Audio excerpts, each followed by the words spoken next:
നടത്തുന്ന ധ്യാനങ്ങളിൽ നിന്ന് വ്യത്യസ്തമായിട്ട് ഒരു ആത്മവിശുദ്ധീകരണ ധ്യാനത്തിലേക്ക് പ്രവേശിക്കുകയാണ്. സാധാരണ ഇവിടെ നടത്തുന്ന ധ്യാനങ്ങളെല്ലാം തന്നെ ആന്തരിക സൗഖ്യ ധ്യാനമാണ്. പക്ഷേ ഇന്നിവിടെ ആരംഭിക്കുന്നത് ആത്മവിശുദ്ധീകരണത്തിനുള്ള ധ്യാനമാണ്. പ്രത്യേകിച്ചും സമർപ്പിത വ്യക്തികളാണ് ഈ ധ്യാനത്തിൽ പങ്കുചേരുന്നത്. അതുകൊണ്ട് തന്നെ സമർപ്പിതരായ നമ്മുടെ ആധ്യാത്മിക ജീവിതത്തിന് കുറച്ചുകൂടി ആഴത്തിൽ നമ്മുടെ ആത്മീയ ജീവിതം നയിക്കുന്നതിന് നമ്മളെ സഹായിക്കുന്ന വിധത്തിലുള്ള ഒരു വിശുദ്ധീകരണത്തിനുള്ള ഒരു ധ്യാനമാണ് ബ്രദർ തോമസ് പോളിൻ്റെ നേതൃത്വത്തിൽ ഇന്നിവിടെ ആരംഭിക്കുക. ദൈവത്തിൻ്റെ അനുഗ്രഹം സമൃദ്ധമായി എല്ലാവർക്കും ലഭിക്കട്ടെ എന്ന് ഈ അവസരത്തിൽ ഞാൻ ആശംസിക്കുകയും പ്രാർത്ഥിക്കുകയുമാണ്. ബ്രദർ തോമസ് പോളിനെക്കുറിച്ച് നമ്മളൊക്കെ ഒത്തിരിയേറെ കേട്ടിട്ടുണ്ട്. നിങ്ങളിൽ പലർക്കും അദ്ദേഹത്തെ പരിചയം കാണും, അല്ലെങ്കിൽ കേട്ടെങ്കിലും പരിചയം കാണും. ഏകദേശം ഒരു 25 വർഷങ്ങളായിട്ട് ഈ നവീകരണ രംഗത്ത് പ്രവർത്തിക്കുന്ന ഒരു വിശിഷ്ട അൽമായ സഹോദരനാണ് ബ്രദർ തോമസ് പോൾ.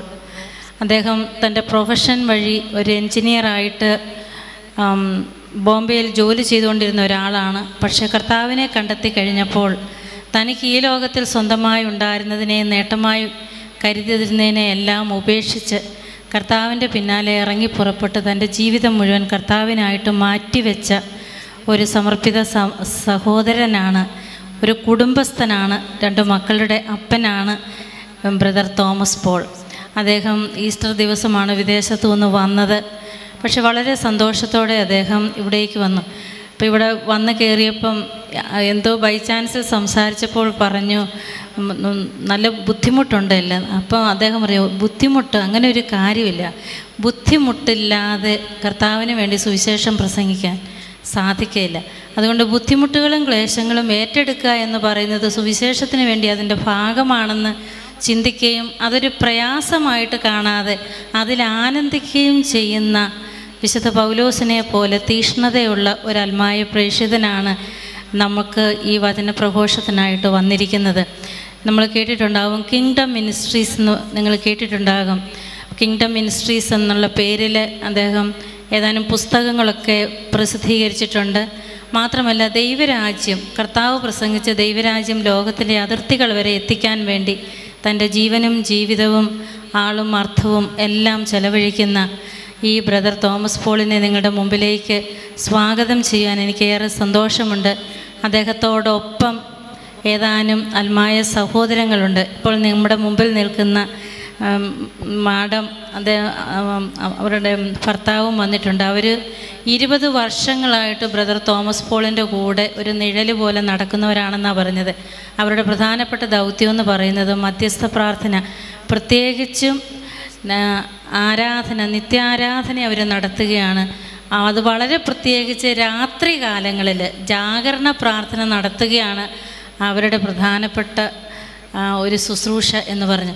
നമുക്ക് സന്യാസികളായ നമുക്കറിയാം, ഒരു രാത്രി ജാഗരണം നോക്കിക്കഴിയുമ്പം പിറ്റേ ദിവസത്തെ നമ്മുടെ ക്ഷീണം നമുക്കറിയാം. പക്ഷേ 20 വർഷങ്ങളായിട്ട് ജാഗരണ പ്രാർത്ഥന നടത്തുന്ന ഈ മക്കളുടെയൊക്കെ തീഷ്ണത എത്രയോ വലുതാണ് എന്നുള്ളത് നമുക്ക് ദൈവത്തിന് നന്ദി പറയാം. അതിൽ നിന്ന് നമുക്കും നല്ല നല്ല കാര്യങ്ങൾ മനസ്സിലാക്കാം.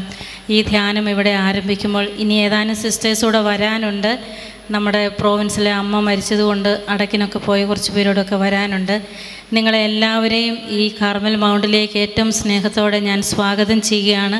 നിങ്ങളുടെ എല്ലാവരുടെയും പേരിൽ, ഞങ്ങളുടെ പ്രിയപ്പെട്ട പ്രോവിൻഷ്യൽ അമ്മയുടെയും പേരിലും ഈ സമൂഹത്തിൻ്റെ പേരിലും കാർമൽ മൗണ്ട് ധ്യാന കേന്ദ്രത്തിലേക്ക് ബഹുമാനപ്പെട്ട തോമസ് പോൾ സാറിനെയും അദ്ദേഹത്തിൻ്റെ ടീം അംഗങ്ങളെയും ഏറ്റവും സ്നേഹത്തോടെ സ്വാഗതം ചെയ്തുകൊണ്ടും ഈ ദിവസങ്ങൾ ഏറ്റവും അനുഗ്രഹപ്രദമായി തീരുവാനുള്ള കൃപയും അഭിഷേകവും ദൈവം അതിധാരാളമായിട്ട് നമ്മളിലേക്കൊക്കെയും വർഷിക്കട്ടെ എന്ന് പ്രാർത്ഥിച്ചുകൊണ്ടും എൻ്റെ വാക്കുകളെ അവസാനിപ്പിക്കുന്നു. ടൈം ടേബിളിലെ കാര്യങ്ങളൊക്കെ ഇപ്പം മുതൽ ആരാധന ആരംഭിക്കുകയാണ്. 8:30 വരെ അതിൻ്റെ പ്രാരംഭം എന്നുള്ള രീതിയിൽ. അപ്പോൾ നമ്മൾ അത്താഴത്തിന് പോകും. അത്താഴം കഴിഞ്ഞ് ഒരു അരമണിക്കൂർ ബ്രദർ ധ്യാനത്തെക്കുറിച്ചുള്ള ഏതാനും കാര്യങ്ങൾ പോയിൻറ്റ്സൊക്കെ തന്ന് ഇന്ന് നമ്മളെ വിശ്രമത്തിന് വിടും. യഥാസമയം ടൈം ടേബിളും കാര്യങ്ങളുമൊക്കെ അല്പമൊക്കെ മുൻകൂട്ടി പറയും. പിന്നെ പരിശുദ്ധാത്മാവ് നയിക്കുന്നതനുസരിച്ച് അല്പസ്വല്പ വ്യത്യാസങ്ങളൊക്കെ നമ്മുടെ കണക്കൂട്ടലുകൾ മാത്രമല്ലല്ലോ, ദൈവത്തിൻ്റെ ആത്മാവ് നയിക്കുന്ന അനുസരിച്ച് നമ്മുടെ പ്ലാനിലും പദ്ധതിയിലൊക്കെ ചിലപ്പം വ്യത്യാസങ്ങളൊക്കെ ഉണ്ടാകും. അത് യഥാസമയം ആത്മാവിൻ്റെ പ്രേരണ അനുസരിച്ച് അത് അറിയിക്കുന്നതാണ്. ഒരിക്കൽ കൂടി എല്ലാവർക്കും സ്നേഹപൂർവ്വം ഇവിടേക്ക് സ്വാഗതം ആശംസിച്ചുകൊണ്ടും ദൈവാനുഗ്രഹം പ്രാർത്ഥിച്ചുകൊണ്ടും എൻ്റെ വാക്കുകളെ നിർത്തുന്നു. ദൈവാനുഗ്രഹിക്കും.